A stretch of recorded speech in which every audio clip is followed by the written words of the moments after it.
Welcome to this tutorial for Trend Micro Security. In this video, we'll teach you how to install Trend Micro Security on your PC, Maximum, Internet Security, and Antivirus Plus. Before we begin, make sure your computer meets the following system requirements.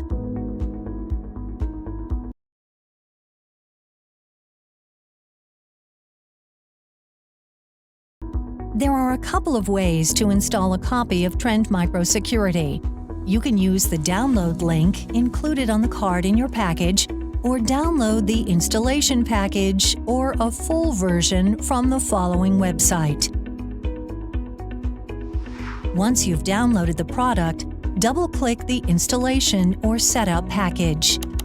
User Account Control dialog appears, asking if you want to allow the program to make changes to your computer. Click Yes to start the installation. Trend Micro Security will extract the installation files to a temporary folder and automatically check if the system is compatible. If your computer passes the system check, the serial number screen appears.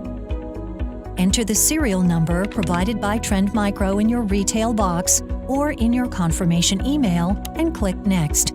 The Data Disclosure Notice appears.